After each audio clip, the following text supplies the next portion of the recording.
কিভাবে ভয় ভীতি দেখিয়ে ক্যান্ডিডেটকে মার দেওয়া হয়, কিভাবে ক্যান্ডিডেটের যারা ক্যাম্পেইন করে, যারা সমর্থক, যারা কর্মী, তাদেরকে কিভাবে বিনা দোষে বিনা বিচারে তাদেরকে গ্রেফতার করা হয়, এটা আমরা দেখে আসছি।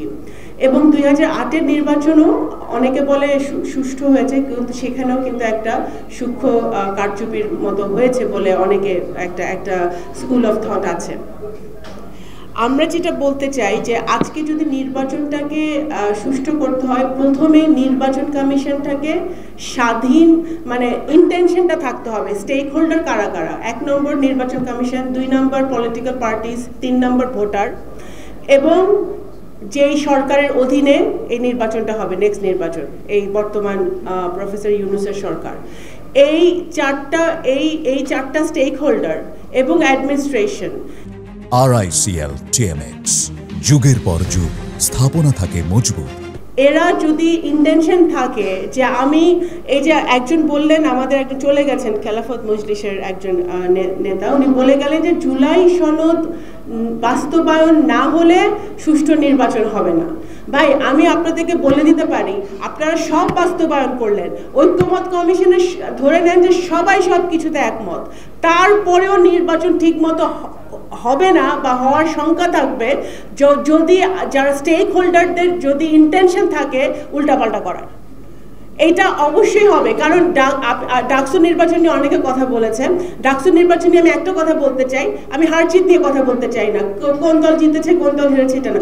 কথা হলো, আমরা দেখছি যেই প্রার্থীরা, স্বতন্ত্র প্রার্থীরা বা যেসব প্রার্থীরা কমপ্লেইন করেছে, জিতেছে, তারাও কিন্তু কমপ্লেইন ছিল, অনেকগুলো অ্যালিগেশন কিন্তু ছিল, সেই অ্যালিগেশনগুলো ডিসরিগার্ড করা হয়েছে, তাদেরকে বলা হয়েছে যে এগুলো কোনো কিছু হয় নাই, ছোটোখাটো ভুলভ্রান্তি ছাড়া বড় দাগে নির্বাচন সুষ্ঠু হয়েছে।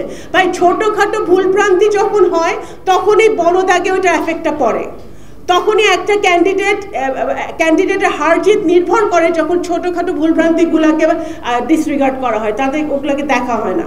তো সেই নির্বাচন কমিশনের সেই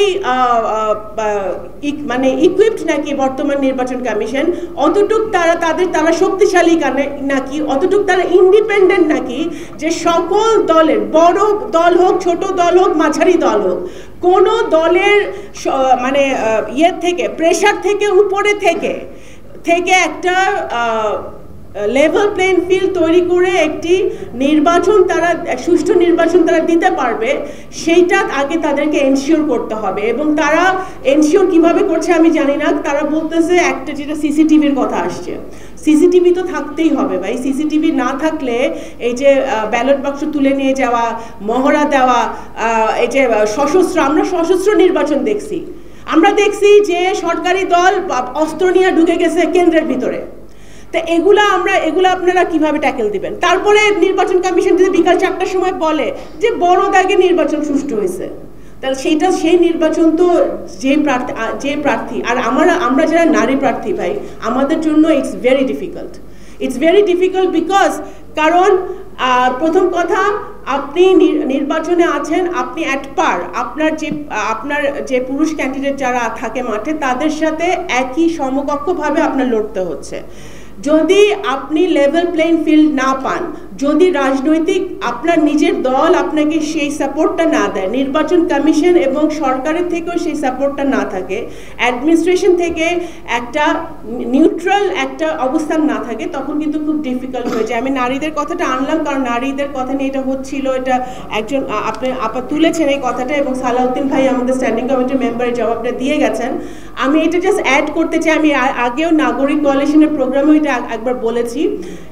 হ্যাঁ, আমরা ডাইরেক্ট ইলেকশনে আরও নারী পার্টিসিপেশন চাই, কিন্তু ইনক্লুডিং মাই পার্টি, সকল রাজনৈতিক দলের একটা মনস্তাত্ত্বিক পরিবর্তন যতদিন না আসবে ততদিন পর্যন্ত নারীদের আরও বেশি আপনার নমিনেশন দেওয়া হবে না।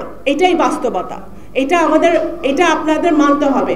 আপনি গ্রামে গঞ্জে এটা না যে নারীরা বের হচ্ছে না, নারীরা কেন ভোট, আপনার জামাতে ইসলামে নারীরা প্রতিদিন তারা ভোট চাওয়ার জন্য বের হচ্ছে না, আমাদের নারীরা ইউনিয়ন ইলেকশনে, উপজেলা ইলেকশনে, ভাইস চেয়ারম্যান ইলেকশনে পার্টিসিপেট করছে না, তৃণমূলে নারীরা অনেক বেশি তারা পলিটিক্যালি তারা বের হচ্ছে, তারা কাজ করছে, বাট আমাদের রাজনৈতিক দলগুলোর আগের থেকে নারীদেরকে একটা কনস্টিটুয়েন্সিতে পাঠানোর জন্য, একটা কনস্টিটুয়েন্সিতে নারীদেরকে যাওয়ার আগে তাদেরকে তৈরি করতে হবে, তাদেরকে বলতে হবে যে তুমি ওই কনস্টিটুয়েন্সির ক্যান্ডিডেট, তুমি যাও, তুমি আমাদের প্রার্থী, তোমাকে সকল প্রকার সাপোর্ট আমরা দিব, তুমি ওখানে থেকে নির্বাচন করবা।